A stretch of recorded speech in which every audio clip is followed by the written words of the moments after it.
La espada de Damocles. Conduce Pablo Veloso.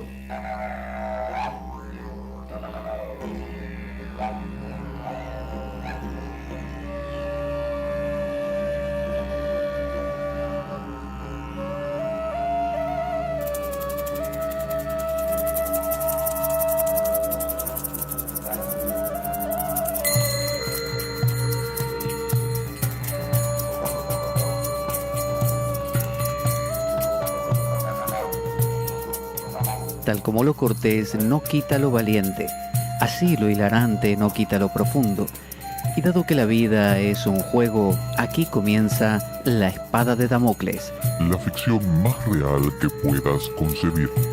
La Espada de Damocles es un programa que por mera falta de objetividad cree ser diferente. Personajes mitológicos salidos de los más profundos avernos. Leyendas escabrosas y sin sentido. Curiosidades inquietantes e inútiles. Historias antiguas malversadas por nuestra incapacidad de entendimiento.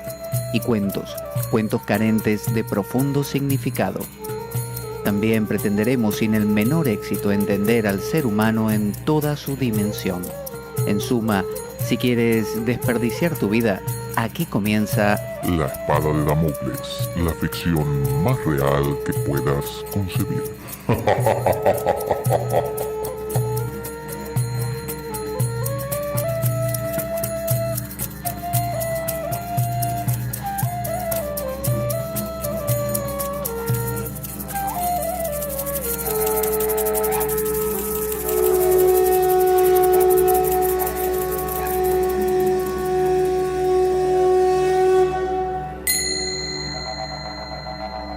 La espada de Damocles. Conduce Pablo Veloso.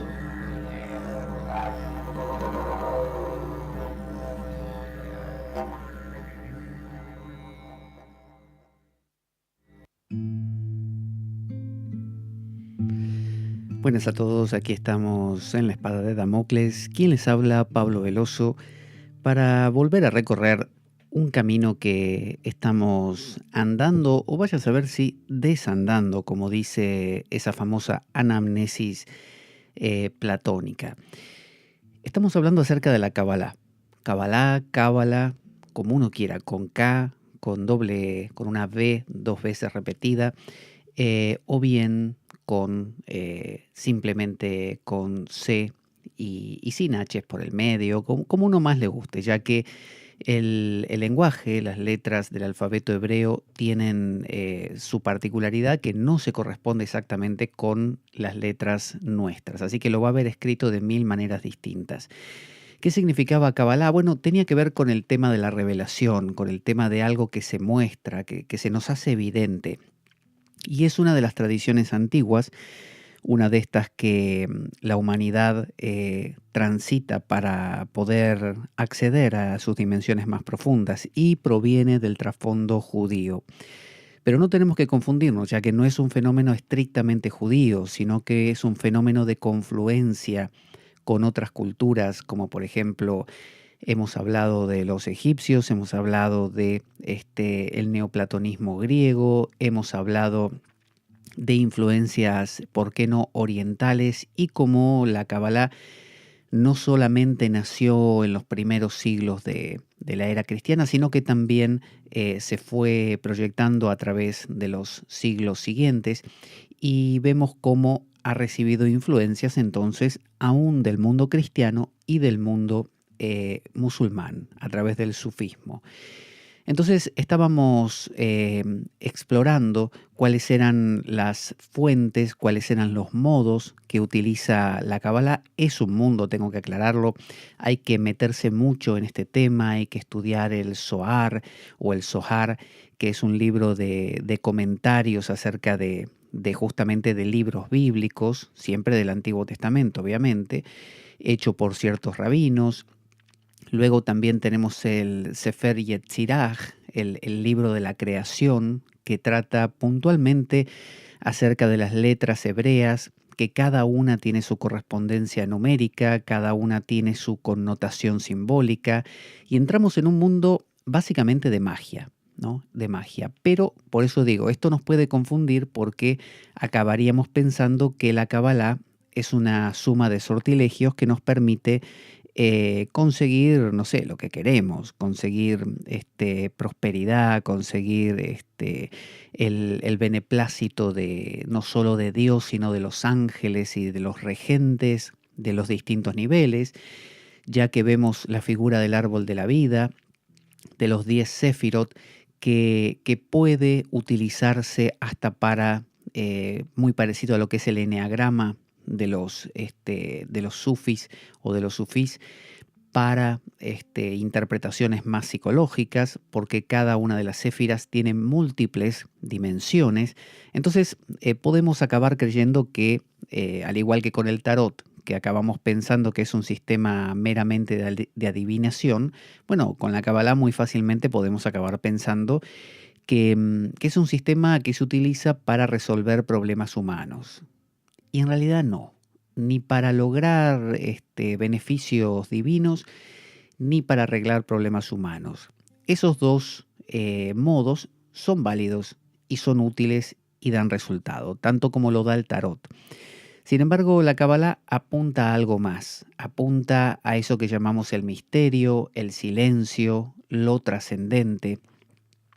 Entonces, fijémonos que dice el Zohar, o el Zohar, que es este libro de interpretaciones rabínicas acerca del Antiguo Testamento, que todo es interpretación. En el capítulo 2, en el libro 2, en el verso 176, dice, todo es interpretación. Como decía Nietzsche, no existen hechos, sino interpretaciones. La mentalidad judía es una mentalidad que permite una gran variedad de sentidos otorgados a una palabra, a un pasaje bíblico, mientras que nosotros, los occidentales y cristianos, tendemos a pensar que lo que dice un pasaje bíblico es solamente eso que pone en evidencia, lo que muestra, y ninguna cosa más. La Kabbalah tiene la idea de que hay cosas ocultas, ya dijimos, que como dice el Cantar de los Cantares, soy negra, soy morena, pero no por eso soy menos bella, ¿no? Esa es mi belleza, quizás, ser oscura. Bueno, la Kabbalah dice que la Torá o el Tanaj, ¿no? El acopio de escrituras, de libros bíblicos que entendemos nosotros como el Antiguo Testamento, es oscuramente bello. Oscuramente bello.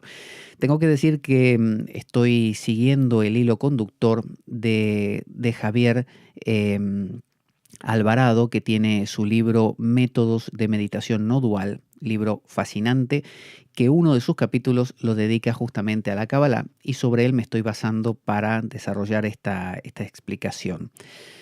Así que el Zohar comienza diciendo todo es interpretación, como diciendo no te preocupes porque cierta cosa la escuches de 5 rabinos de maneras diferentes, porque así tiene que ser. Si todos dijéramos lo mismo y solamente hubiera un sentido, acabaríamos remitiendo a la profundidad de la vida a un solo nivel.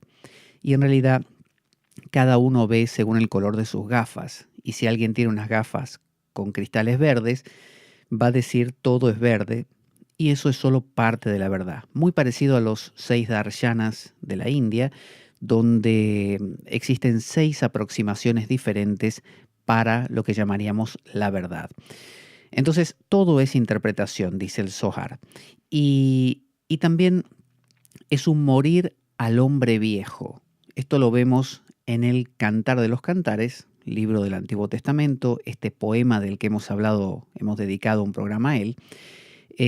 Capítulo 1, verso 2, dice: Ah, si me besaras con los besos de tu boca, grato en verdad es tu amor, más que el vino.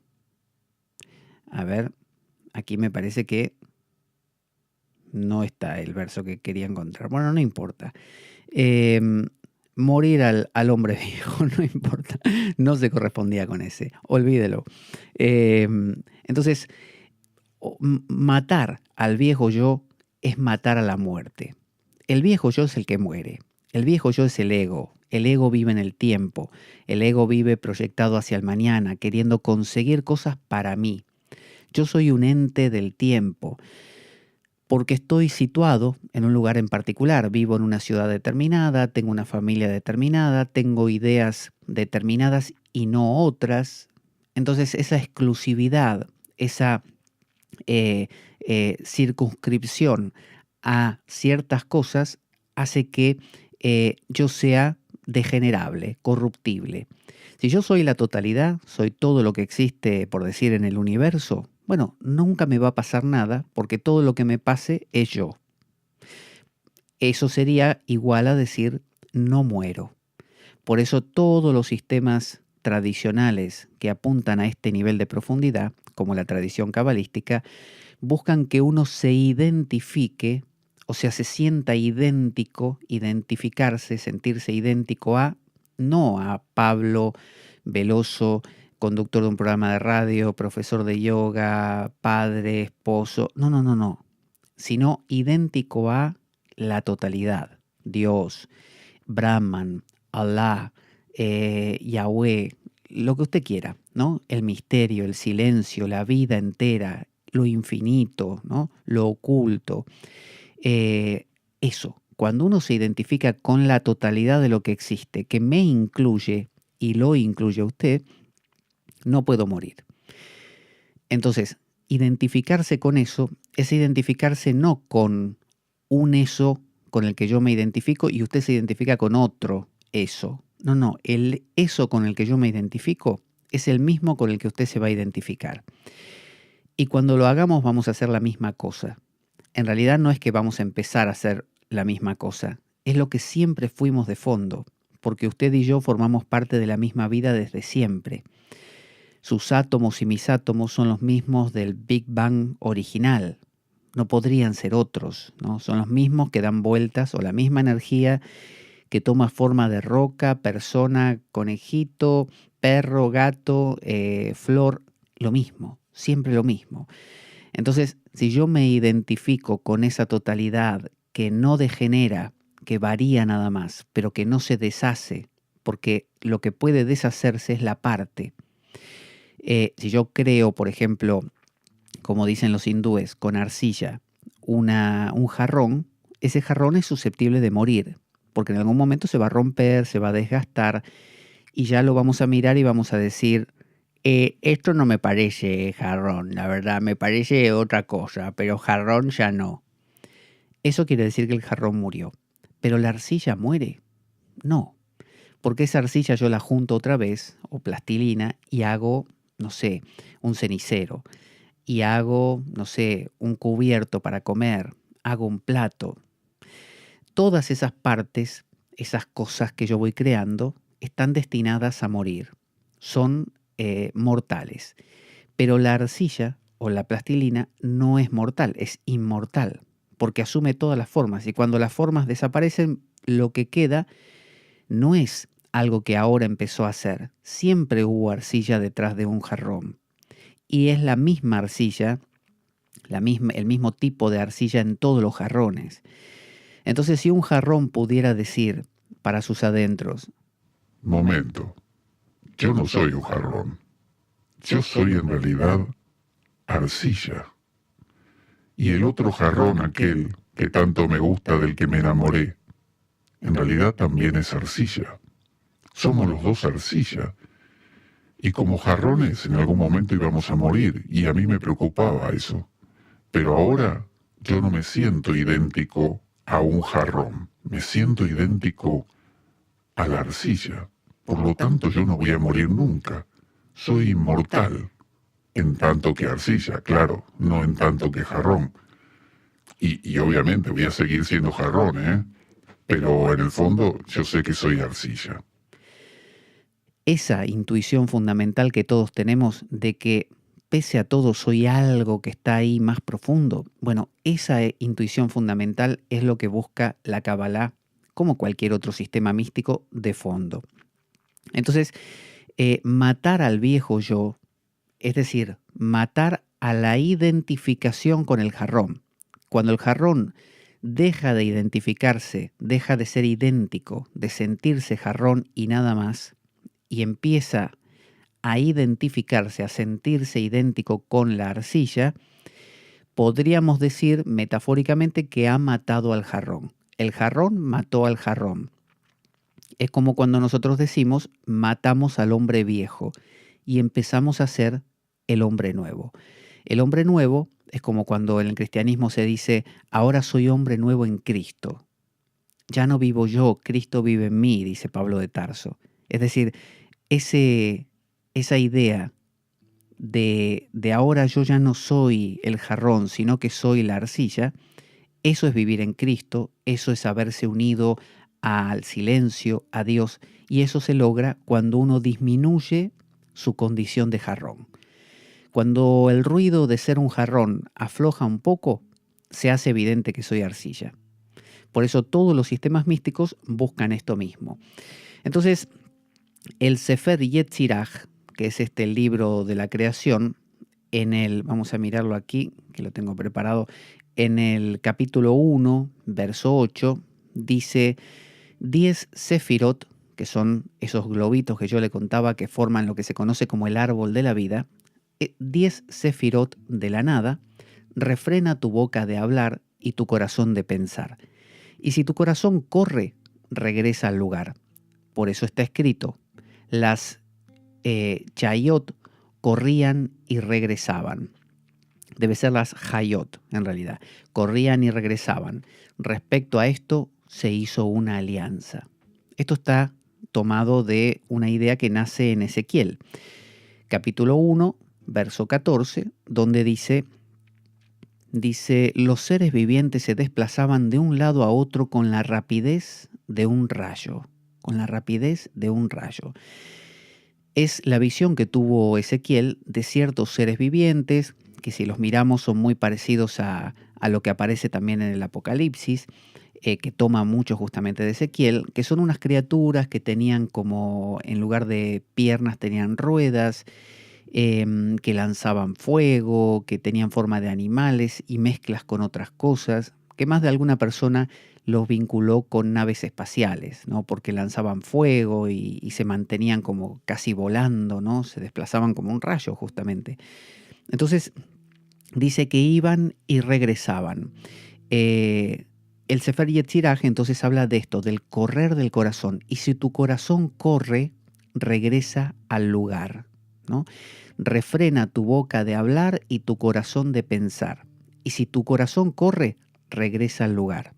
Entonces está pidiendo, por un lado, dos cosas son. Por un lado, refrena tu boca de hablar y tu corazón de pensar. Como diciendo, disminuye tu identificación con el jarrón. ¿Cómo se asienta y se mantiene la identificación con el jarrón? Lo que don Juan de Castaneda llamaba el diálogo interno. Cuando usted se habla a usted mismo y se dice cosas, como por ejemplo, yo la verdad que debería hacer tal cosa, porque hoy iba caminando por la calle y la verdad que iba pensando, me acordé cuando el otro día, sí, le dije, no, cuando Juan me dijo el otro día, yo pensé, tengo que hacerlo porque ha llegado el momento y no tengo que ser, pero ¿por qué soy así? Bueno, ese hablarse que usted tanto conoce, eso es la boca que habla y el corazón que piensa. ¿Eso de qué habla? De usted. El sujeto tácito de toda conversación interior es yo. Yo, pero yo Pablo Veloso, yo jarrón. ¿No? Son todas opiniones que tiene el jarrón desde sí. El jarrón opina de otros jarrones, el jarrón opina acerca de la mesa en la que está posado, el jarrón opina acerca de las flores que le metieron dentro, siempre desde el jarrón. Es decir, todo conversación, todo hablar proviene de la identidad, de sentirse idéntico al jarrón. Entonces, continúa diciendo el Sefer Yetzirah, y si tu corazón corre, este correr es como estos seres, estos hayot, que estimo que se pronuncia así, hayot, corrían y regresaban, ¿no? respecto a esto se hizo una alianza. Es decir, cuando estos animales o estos seres vivientes se desplazaban como rayos, es cuando tu corazón corre. Este correr del corazón le llama al Sefer Yetzirah a volver a Dios. Es cuando el corazón se sale de este diálogo interno y se va hacia los aires, hacia Dios. El carro, el Merkabá, del que habla Ezequiel, sube hacia los cielos. Esto lo tenemos en Deuteronomio, que es el quinto libro desde el inicio de la Biblia, del Pentateuco, de los 5 libros sagrados, capítulo 4, verso del 11 al 12. Y dice, ustedes se acercaron al pie de la montaña y allí permanecieron mientras la montaña ardía en llamas que llegaban hasta el cielo mismo, entre negros nubarrones y densa oscuridad. Entonces el Señor les habló desde el fuego y ustedes oyeron el sonido de las palabras, pero no vieron forma alguna, solo se oía una voz. Entonces, ese correr del corazón es correr hacia lo grande, hacia lo eterno. Se entiende que Dios reside justamente en esa trascendencia. Esto lo vemos en el Salmo, vamos a ir a los Salmos, Salmo 139, son 150 los Salmos, así que vamos al 139, verso 18. Y dice, si me propusiera contarlos, sumarían más que los granos de arena. Y si terminara de hacerlo, aún estaría a tu lado. Es decir, está hablando, dice, cuán preciosos, oh Dios, me son tus pensamientos, cuán inmensa es la suma de ellos. Es decir, está hablando de la mente divina, de la totalidad de Dios. Es insondable. Ya lo decía Shankara, los pensamientos, Brahman, lo infinito es aquello desde lo cual las palabras retornan sin haberlo podido tocar. Entonces este correr del corazón es como cuando usted deja libre a un animal que estuvo atado mucho tiempo, cuando usted deja de sostener este diálogo interno, su corazón corre hacia el cielo. Por eso don Juan de Carlos Castaneda a cada rato le decía a Carlos Castaneda, suspende tu diálogo interno, porque necesitamos abrirnos, por ejemplo, al Nahual, a lo profundo, a esto que no tiene nombre. Entonces, se entendía que el mero suspender el diálogo interno era ya la apertura hacia eso trascendente, la generaba. Entonces, la iluminación, en hebreo Haskalah, implica descubrir que el yo que piensa, llamado maskil, el pensamiento puro, sekol o sekel, y lo pensado, mushkal, se funden en lo único, yahid, ¿no? Ese único, sin segundo, fíjese, no es el ejad, el uno. Acuérdese que, vamos a mirar en el libro de Eclesiastés, que ahora se lo explico, en el libro de Eclesiastés, capítulo 4, verso 8, tenemos, vi a un hombre solitario, sin hijos ni hermanos, y que nunca dejaba de afanarse. Jamás le parecían demasiadas sus riquezas. ¿Para quién trabajas tanto? Y me abstengo de las cosas buenas. Se preguntó, también esto es absurdo y una penosa tarea.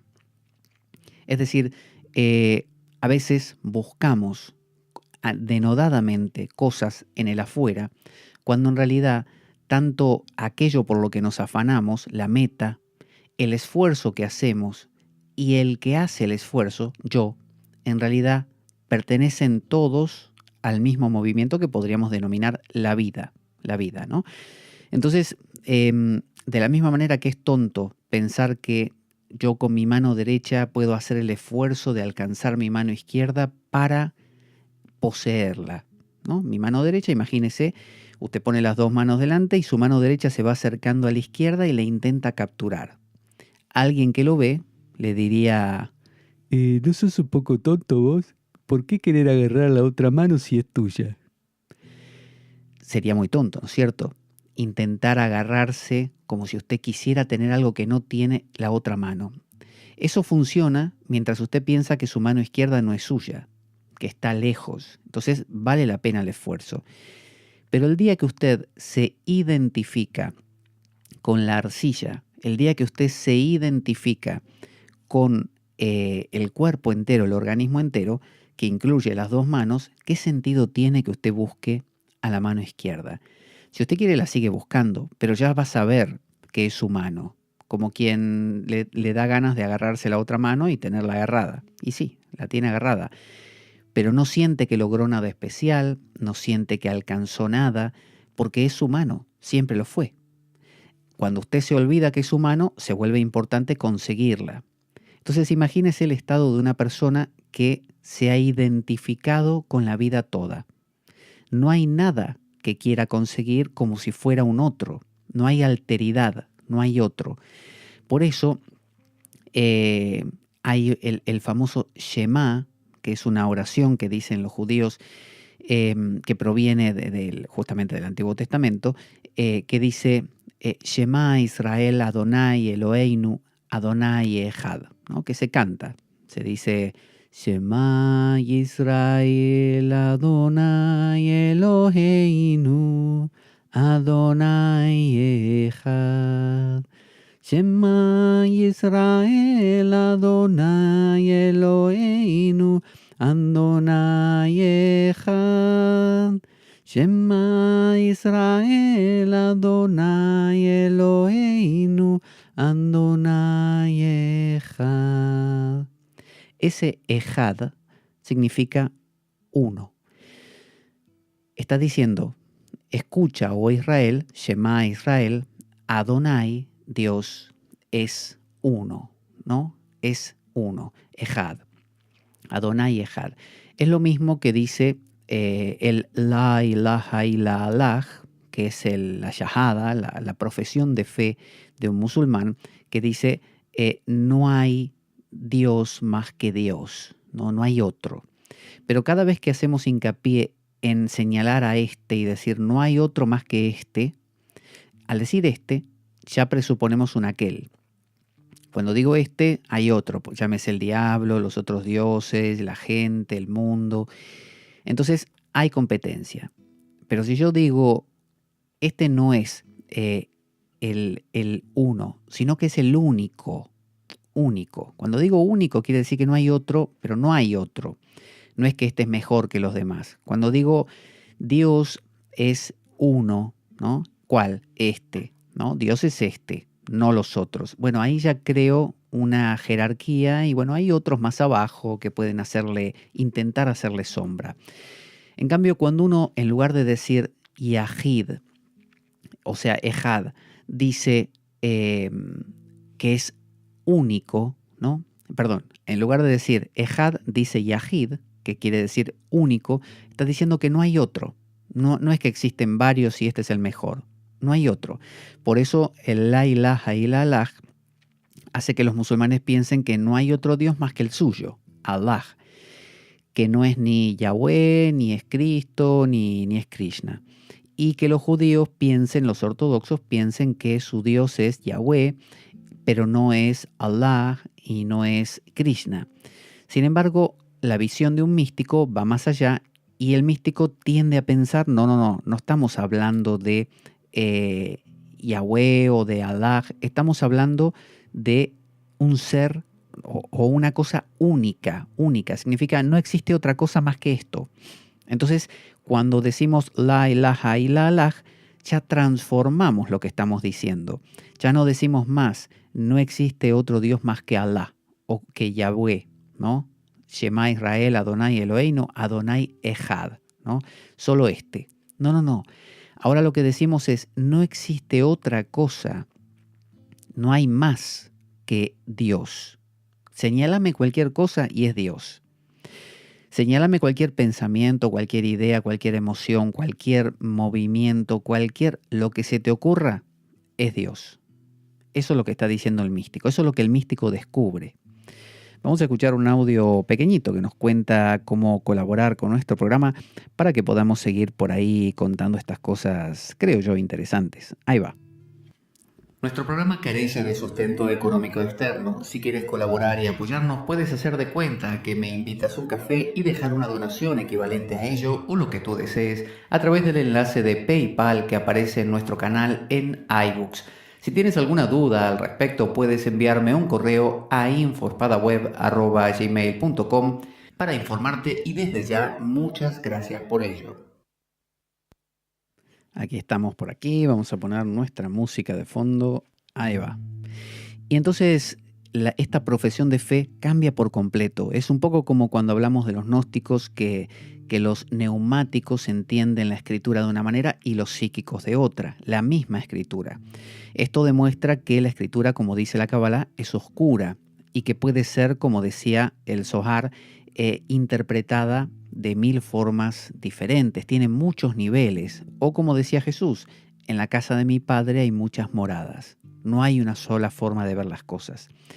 Entonces, fíjese, como decía también Krishnamurti, que el pensador, lo pensado y el objeto del pensamiento son un mismo movimiento, es la misma cosa. Cuando usted descubre eso, usted es un místico, usted es un yogi, usted es un neumático. Si usted no lo descubre y sigue pensando que todavía hay alguna cosa por ahí que si usted la consiguiera sería feliz, bueno, usted sigue pensando en un alter, en un otro, ¿no? Un otro que usted tiene que conseguir. Y eso es la fuente del dolor. Ya lo dice uno de los Upanishad, cuando Maitreyi le pregunta a su marido que su marido se va a retirar del mundo, va a regalar todas sus cosas, y ella se da cuenta que si el tipo se está yendo es porque hay algo mejor. Y entonces él le revela, porque él la quería contentar con bueno, te vas a quedar con mi dinero, mis propiedades, mis sirvientes. Y ella dice, no, si te vas a ir es porque hay algo mejor, contámelo, a mí no me interesa lo otro. De hecho, a la otra esposa de este hombre, digamos a la compañera de ella, o sea, la esposa que convivía también con ella, le pareció fantástico quedarse con todo ese dinero y esas cosas. Pero esta Maitreyi era más inquieta y curiosa. Entonces, cuando su marido le reveló, le dijo, siempre que hay otro, que oyes a otro, piensas a otro, sientes a otro, tocas a otro, hay dolor y hay miedo. Cada vez que no sientes a otro, no piensas a otro, no ves a otro, no tocas a otro, no hay miedo.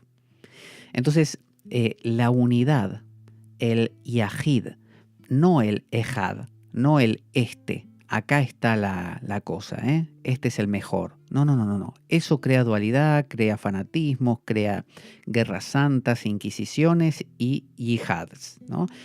Sin embargo, el yahid, el único, no crea esto, porque no es que mi Dios es único, no. Lo que yo entiendo como Dios es lo único que existe. O sea que si me hablas de tu Dios, también es mi Dios. Si me hablas de tu perro, también es mi Dios. Si me hablas de tu amigo, también es mi Dios. Todo es mi Dios. La ilaha illa Allah. Ahora lo entiendo como no existe nada que no sea Allah. O Shema Israel, Adonai Eloheinu, Adonai Echad. No existe ninguna cosa que no sea este Dios. Escucha, oh Israel, el Señor es uno solo, ¿no? No hay más. Para la Haskalah, que es esa iluminación, Haskalah es la palabra que define lo que los hindúes llaman el Samadhi, que es Samadhi, Sama, igual, Di, concentración, es como una concentración omniabarcante. Es una especie de darme cuenta que todo es la misma cosa.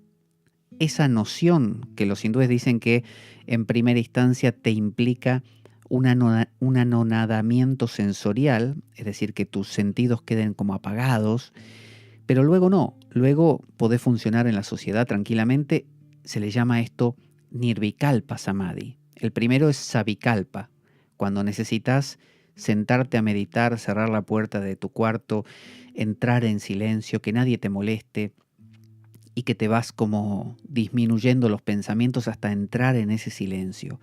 Pero cualquiera te puede sacar de eso. Sin embargo, en el Nirvikalpa Samadhi, no importa lo que pase, estás en ese estado. Bueno, eso ese estado de reconocimiento de estos tres movimientos como uno, el que ve lo visto y el proceso de ver, o lo que yo busco, el buscar y yo, me doy cuenta que son parte de lo mismo. Bueno, eso es Haskalaj. Entonces, para que ocurra la Haskalaj hay que vaciarse. Este vaciarse se llama Nabub, que viene de Nabie, que significa profeta. La palabra Nabie es la palabra hebrea para profeta. Si vamos a Job, el libro de Job, recuerda que para estas citas me estoy basando en el libro de Javier Alvarado, porque si no sería un lío buscar todas estas referencias, así que agradezco mucho a Javier, con quien he hablado y que me ha dado el permiso para ello. Capítulo 11, verso 12, dice: el necio llegará a ser sabio cuando de un asno salvaje nazca un hombre. Entonces, para que la Haskalaj ocurra, hay que vaciarse. Nacer de un asno salvaje, ¿no? Fíjese lo que está diciendo. Dice, el necio llegará a ser sabio cuando de un asno salvaje nazca un hombre. Un asno salvaje es lo más bruto que uno puede encontrar. Bueno, de ahí puede nacer un hombre. Cuando uno vuelve como a sus esencias, cuando uno disminuye por completo su pensamiento discursivo. Si uno se vuelve el orangután súper mamífero, súper desarrollado, ¿no? Con capacidades, puede perderse. Pero si uno nace de lo más básico que tiene, de la ameba, del asno, de lo más antirracional que pueda encontrar, bueno, de ahí sale el sabio.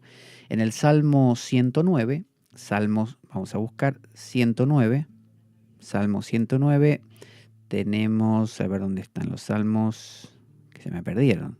Salmo, acá, 109, tenemos verso 22, dice, ciertamente soy pobre y estoy necesitado, profundamente herido está mi corazón. Entonces fíjese cómo el Haskalaj, la iluminación, nace de vaciarse, volver al asno, volver a un corazón herido, ¿no? Y estar necesitado. Cuando uno está lleno, no se vacía. Eso es una cuestión de sentido común, ¿no? Si usted quiere que realmente lo llene algo nuevo, tiene que vaciarse de lo viejo. Si usted está lleno de pensamientos, aquello que es nuevo no va a entrar. Simplemente usted va a dar vueltas en los mismos pensamientos. Entonces hace falta estar necesitado, estar carente. Por eso toda situación de vida que nos quita todo lo que tenemos nos abre a una experiencia mística. Una experiencia mística que puede no ocurrir porque usted se vuelve a llenar de otras cosas en cuanto puede. Pero si usted tiene la actitud correcta, usted se vacía y ese vaciarse lo mantiene abierto, pero no a volver a llenarse con lo primero que encuentra, sino al revés. Usted se queda vacío y está contento, aunque sufra, de estar vacío y necesitado. Si yo tengo respuestas para todo, enseguida me lleno. Pero si yo tengo solo preguntas y no me contento con ninguna respuesta, que es lo que hace un koan del budismo zen, es hacerse preguntas y no satisfacerse con ninguna respuesta. Por ejemplo, ¿qué rostro tenía yo antes de nacer? Si yo digo, bueno, ninguno, porque no había nacido, o el de la vida anterior, bueno, no. El sensei o el roshi nos va a decir no. Esa no es la respuesta. Y uno va a ir una y mil veces y siempre nos va a decir no, eso tampoco es. De manera que uno se quede en vilo, se quede vacío y nada lo llene continuamente. Esa continuidad en el estar vacío te hace empezar a darte cuenta de un nuevo estado de ser, que es el estado de no me apropio de nada, no estoy apropiándome de ninguna cosa. En el libro de los Números, capítulo 12, verso 6, dice: el Señor les dijo, escuchen lo que voy a decirles. Cuando un profeta del Señor se levanta entre ustedes, yo le hablo en visiones y me revelo a él en sueños. Visiones, sueños, no son nada concreto. Cuando uno tiene visiones, la mayoría de las personas a las que uno les cuenta, mira, hoy estaba sentado mirando el atardecer y tuve una visión. ¿Qué nos dice un amigo nuestro? Mira, ¿sabés qué te diría yo? Concéntrate un poquito más en las cosas concretas. Eso de andar en visiones está muy bien cuando sos un hippie adolescente, pero ya no estás en edad para eso, Roberto. Centrate un poquito. Sí, ¿sabés lo que pasa? Es que además de visiones he tenido sueños. Y los sueños, no sabés, son súper variados, llenos de símbolos junguianos. No, Roberto, estás con Jung, pero no. En la vida hay que trabajar, hay que hacer dinero, hay que forjarse un futuro, ¿viste? Cuando te jubiles, ¿qué vas a hacer? ¿Soñar y tener visiones? No. Bueno, fíjese cómo la mentalidad de estar abierto a las visiones, a las intuiciones, a los pálpitos, a lo que los sueños nos pueden contar, al cuadro que viste o a la publicidad que miraste cuando ibas caminando y te sugirió tal cosa y al mismo instante que eso pasó un pajarito trinó desde un árbol y eso casi como que ratificó lo que estabas pensando y hace una semana atrás habías leído un libro donde un pajarito, bueno, ese mundo de conexiones eh, improcedentes, ¿no? Conexiones que no son coherentes, que no responden a una lógica, ese es el mundo del profeta. Ese es el mundo del nabie. Ese es el mundo del nabub, el que se vacía, ¿no? El vaciarse es nabub. El nabie, entonces, es el profeta. Yo no puedo profetizar si no me vacié primero, porque lo que voy a estar hablando es de mí, de lo que ya sé. Si yo quiero realmente ser un profeta, alguien que hable con la voz de Dios, tengo que vaciarme de mí. El medium, que se entiende que deja que los espíritus hablen a través de él, tiene que ser un medio. Y para ser un medio, ¿qué hace? Entra en trance. ¿Qué es entrar en trance? En teoría, es vaciarse de la persona y dejar que el otro me posea por ese rato. Entonces, vaciarme es disminuir mi pensamiento discursivo, que es al pan pan y al vino vino, esto es bueno, esto es malo, esto me conviene, esto no, esto voy a hacer mañana, a las 3 de la tarde tal cosa, a las 5 tal otra. Salir de ese mundo y entrar en un mundo un poco más onírico. Ese es el mundo de la meditación y es el mundo de la Kabbalah. Cuando uno lee un texto bajo la perspectiva cabalista o cabalística del Antiguo Testamento, ese jugar con yuxtaposición de letras, inversión de letras, combinaciones numéricas, aritméticas y de simbolismos infinitas, extrapolaciones de un texto de una parte de la Biblia al otro porque tienen un punto en común, cosas que el sentido común nos diría, no, ¿qué estás haciendo? Estás convirtiendo un libro que es como una narración, como decir el Quijote, lo estás convirtiendo, lo estás haciendo chicle. No está permitido eso. Hay una sola interpretación. Bueno, eso es lo contrario a la Cábala. La Cábala te propone justamente, como todo camino místico, una especie de zozobra total. Una zozobra total. Pero bueno, una zozobra coherente. Porque todo camino místico te propone zozobrar, pero con una coherencia, con una dirección, es decir, con un sentido de propósito, de sabemos lo que estamos haciendo, deliberadamente me entrego para que suceda una otra cosa, ¿no? Sé lo que va a suceder. Entonces el místico busca la iluminación, lo que llamábamos Ruach HaKodesh. ¿Qué es Ruach HaKodesh? Lo que llamamos también el Espíritu Santo. Ruach significa aliento de vida. HaKodesh significa el glorioso, ¿no? El bendito. Entonces ese es el Espíritu Santo. Es, digamos, la emanación de Dios mismo, es el aliento que te da ese silencio.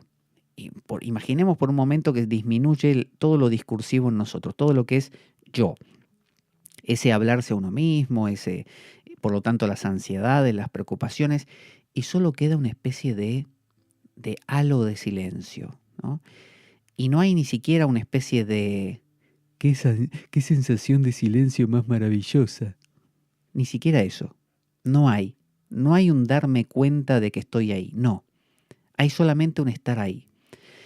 Eso es el Ruach HaKodesh. Eso es estar bendecido por el Espíritu Santo. Eso es el Espíritu Santo. Entonces, el místico busca la iluminación Ruach HaKodesh, pero el cabalista busca, mediante técnicas, vaciarse para recibir la sabiduría, Jochmah, ¿no? Jochmah, y el entendimiento, Binah. Son dos cosas. Dentro del árbol de la vida, la céfira más alta se llama Keter, que es la corona. Imagínese un diagrama que arriba del todo tiene un círculo que contiene como una especie de burbuja de cristal dentro de sí, Keter, la corona, lo más profundo de lo más profundo. Y luego, un poquito más abajo, tiene a Jochmah y Binah, es decir, la sabiduría y el conocimiento. Tiene como dos niveles de profundización. Y Haskalah entonces tiene que ver con vaciar el corazón, vaciar la mente y abrirse a dos cosas. Por un lado, a Jochmah.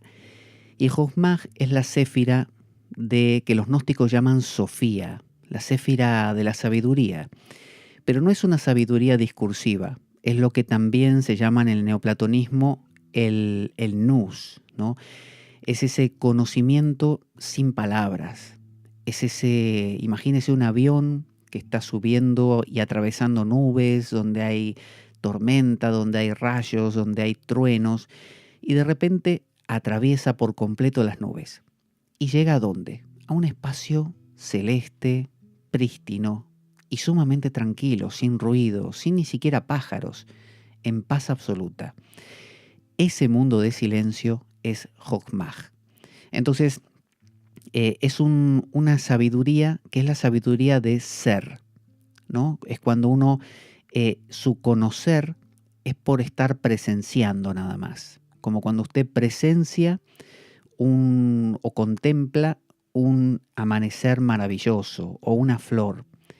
Y luego de un rato le viene algún pensamiento y usted se dice para sus adentros: ¡qué amanecer tan espectacular! Nunca vi un amanecer así. Bueno, ese aparecer de lo discursivo, ese es Binah, es la otra céfira. Un poquito, ya bajó un poco el nivel. Entonces, el místico busca llegar a la corona, a lo máximo, al Ruach HaKodesh.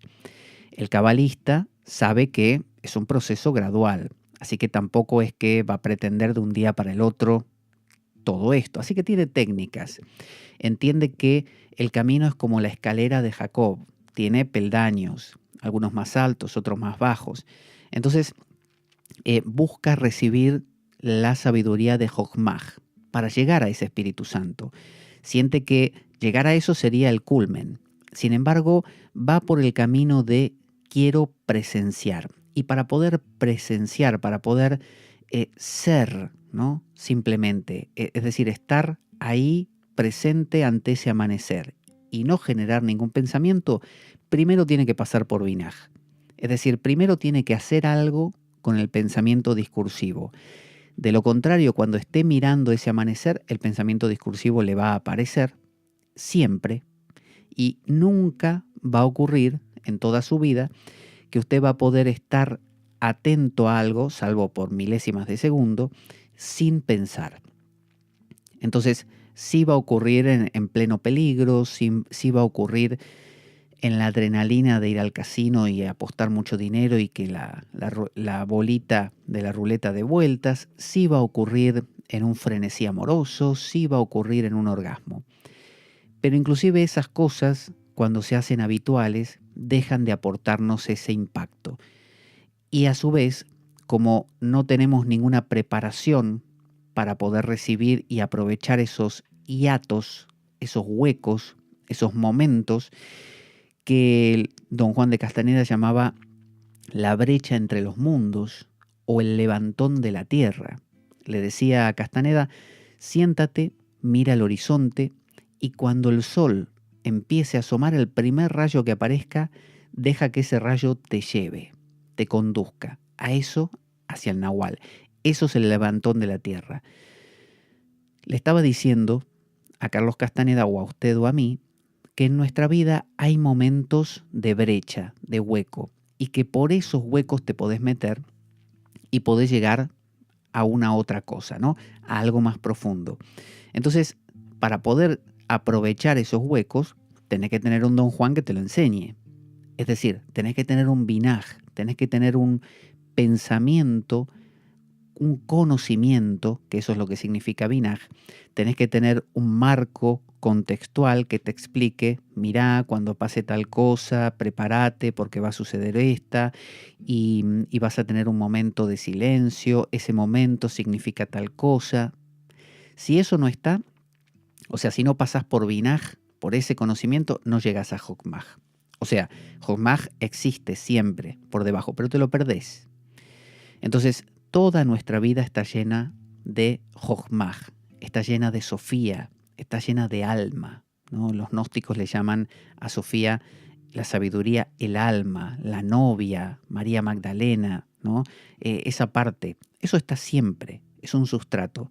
Lo que pasa es que nos lo estamos perdiendo continuamente y normalmente nos morimos habiendo vivido solamente en el pensamiento discursivo. Y cuando ocurre Jokmaj, por momentos, que lo deseamos y mucho, por eso nos gusta el orgasmo, por eso nos gusta el peligro, por eso nos gusta lo nuevo, lo que nos impacta, porque queremos que nos anonade, que nos deje así como suspendidos, que se suspenda Pablo por un rato. Ese es el placer más grande. Pero sin embargo no sabemos, no tenemos un marco explicativo que nos diga esto es por esto y para esto puede aprovecharse, ¿no? De esto va la vida.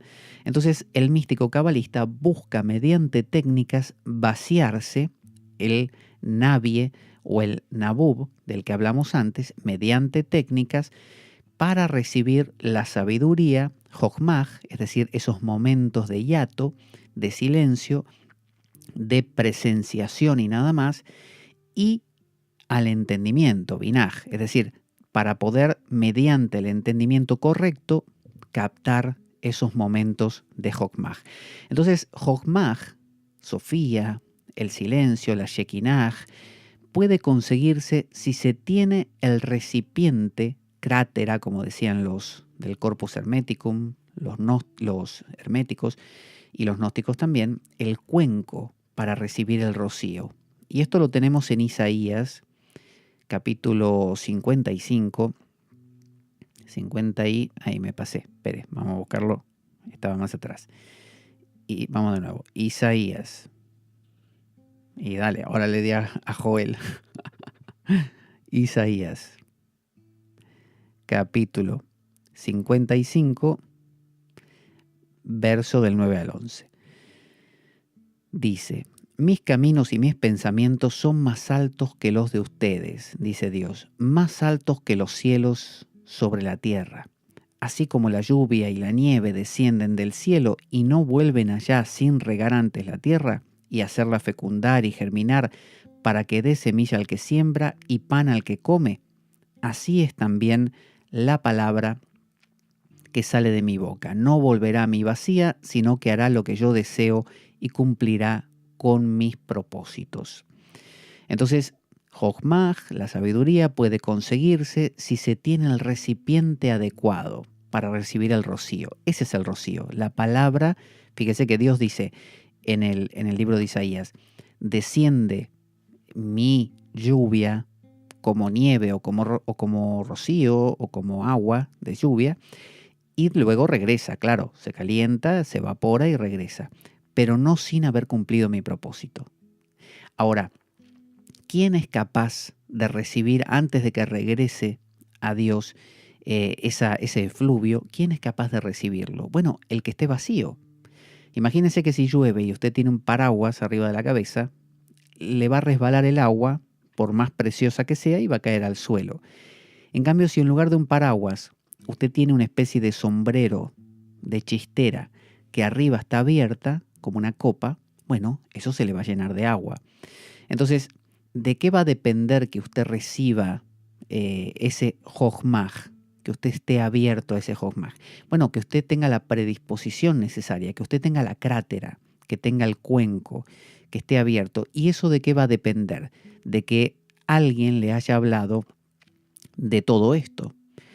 Y cuando usted haya escuchado todo esto y haya entendido que vale la pena, va a abrirse y va a dejar que las cosas de la vida, a veces decepciones, crisis, acontecimientos, obstáculos, problemas, les va a dar la bienvenida. Porque van a ser todas cosas que le van a quitar lo que tiene. Y usted se va a vaciar y va a dejar de apostar a cosas que le parecían importantes. Usted va a saber que le va a doler todo eso. Pero así como decía Jesús, las zorras, los pájaros tienen nidos y las zorras madrigueras, pero el Hijo del Hombre no tiene dónde posar la cabeza, de la misma manera usted va a saber que más nabub o vaciamiento, más nabie, profeta, usted se convierte, más abierto va a estar a ese descenso del Ruach HaKodesh, es decir, del Espíritu Santo, a través de la posibilidad de presenciación, de estar en la vida, de ser, y no tanto de pensar la vida, que es lo que nos trae tantos problemas. El acostumbrarse a ese estar, ser, presenciar, ¿no? Proviene del binaj, del conocimiento que uno tenga acerca del valor de estas cosas. Entonces, este conocimiento, este binaj, va a ser lo que propicie su crátera, que usted sea un cuenco abierto y se abra a esa gracia divina. Y para terminar hoy, tenemos que el Ruach HaKodesh es justamente por gracia divina. O sea, usted no puede conseguir lo más profundo de la vida yéndolo a buscar. Usted puede tener el binaj, el conocimiento adecuado, ¿no? Le enseñan acerca de la Kabbalah, del Vedanta, del sufismo, del cristianismo místico, lo que usted quiera. Pero, y usted puede inclusive tocar ese silencio, genial. Pero realmente que ocurra esa metamorfosis, esa metanoia, ¿no? Ese cambio radical de ya no me identifico más con el jarrón, ahora soy arcilla, ya no vivo yo, Cristo vive en mí, como decía Pablo de Tarso, ese vuelco no depende de usted. Ese vuelco usted no lo puede conseguir, porque sería muy raro, o sea, muy, muy imposible que el jarrón dijera, no soy más jarrón a partir de ahora, porque me estoy esforzando por ser arcilla.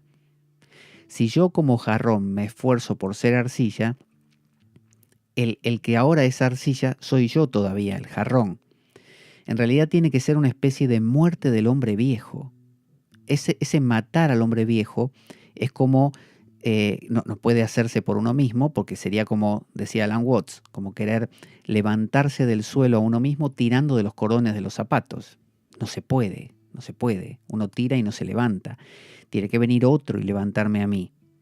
Entonces, el Ruach HaKodesh, el Espíritu Santo, ese descenso de lo más profundo, es por gracia divina. Que yo lo puedo propiciar muchísimo con el conocimiento correcto, binaj, y con el contacto continuo y repetido con el silencio, con los estados no discursivos, de simplemente estar atestiguando, lo que se llama la actitud de Sakshi en la India, de testigo, y lo que buscan todas las meditaciones, como el Zazen del budismo Zen, el Vedanta también con sus meditaciones, y la Kabbalah. Eso es así. Vamos a ver dos versos por último, que es en Éxodo, segundo libro de la Biblia, Éxodo 31:3, dice, y lo he llenado del Espíritu de Dios, el Ruach HaKodesh justamente, y lo he llenado del Espíritu de Dios, de sabiduría, fíjese, Jochmah, inteligencia, binaj y capacidad creativa. Entonces, y lo he llenado del Espíritu, lo he llenado, yo, Dios, yo lo llené. ¿Y lo llené de qué? Lo llené de mi espíritu, también lo llené de Jochmah, también de binaj, o sea, que en última instancia está diciendo que aún el maestro que se te acerca en la forma de un libro, de una película o de un podcast o de una persona de carne y hueso y te cuenta estas verdades, aún eso no depende de vos. Y no solo eso, él te da, fíjese, te da la inteligencia y capacidad creativa. O sea que no solamente el que se acerca y te lo cuenta no depende de vos, sino que además tenés que contar con algo que tampoco depende de tu esfuerzo, que es la capacidad creativa y la inteligencia, el binaj, capaz de apropiarte de ese conocimiento. Porque te puede pasar un maestro 80 veces por al lado y recitarte los sutras budistas al oído y a vos no importarte, ni medio. Entonces, ¿de qué depende que te importe? Y depende de lo que los griegos llamaban el kairos, el momento oportuno. Entonces, quizá te ha pasado millones de veces que has leído un libro y nada, no te importa ni medio, te pareció una tontería. Y otro día, años después, lo lees y te parte al medio. Y decís, ¿cómo no lo miré antes? ¿Cómo no lo entendí antes? Si lo que me estaba diciendo era clarísimo. No era tu kairos. Tu kairos es hoy. Entonces, ya de por sí, obviamente, estar escuchando este podcast implica que hay un binaj, hay una inteligencia y una capacidad creativa inclinadas al jochmaj, a la búsqueda de la sabiduría. Y recordemos que sabiduría no es conocimiento. Conocimiento es acumular, es memoria. Esa memoria sirve, es binaj, sirve. Sirve porque te conduce hasta las puertas de... Pero estar ahí presenciando el atardecer no es conocimiento. En realidad el conocimiento estorba. El conocimiento es lo que te llevó a valorar lo maravilloso que puede llegar a ser un atardecer y te llevó a sentarte ahí y contemplarlo. Lo que ocurre después necesita que quites a binaj del camino. Es como el Buda cuando decía, ya cruzaste el río con la barca, no te la lleves sobre la cabeza todo el camino.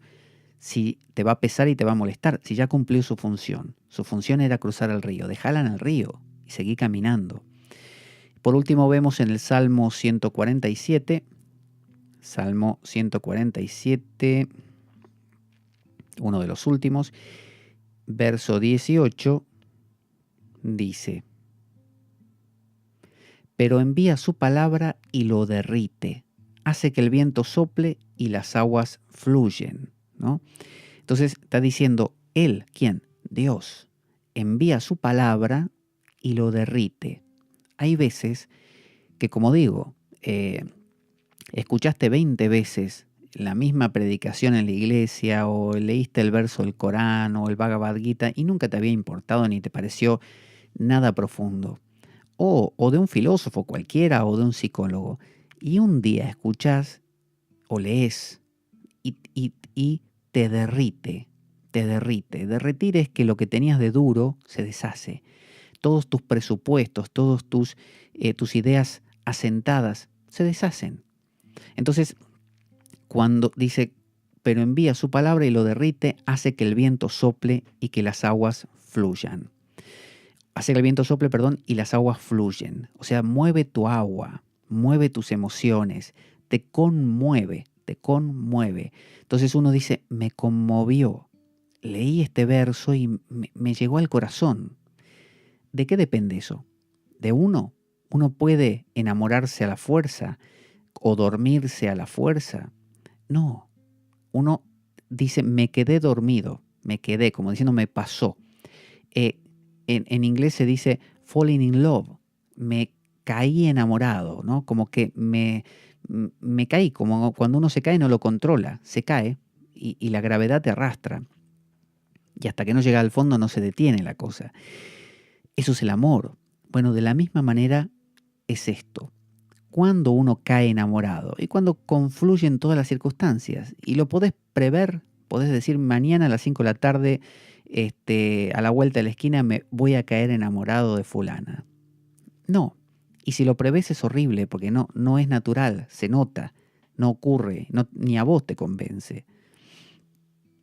Entonces, el Ruach HaKodesh es por gracia divina. Uno puede, como decimos, generar una buena vasija y ocuparse de vaciar, lo que llamaba don Juan reordenar la isla del tonal, vaciarte de todo contenido, vaciarte de experiencias, no acopiar, no dar importancia demasiado a las cosas. Shema Israel Adonai Eloheinu, Adonai Echad. Recuerda, oh Israel, el Señor es uno solo, ¿no? El Señor es uno solo. La ilaha illa Allah, ¿no? Sarvam kalvidam Brahma. Todo en realidad es Brahman. Entonces, no es uno, es único. Es lo único que existe. Recuérdalo. Eso va generando una actitud. Vamos a finalizar aquí y en la siguiente ocasión vamos a hablar de las técnicas de meditación, así ya empezamos a profundizarlas o a meternos en ella.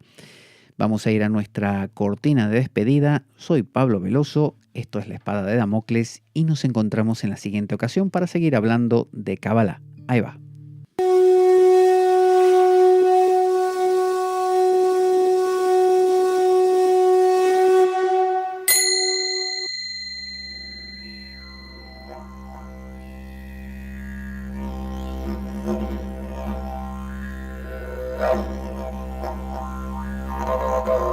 La Espada de Damocles. Conduce Pablo Veloso.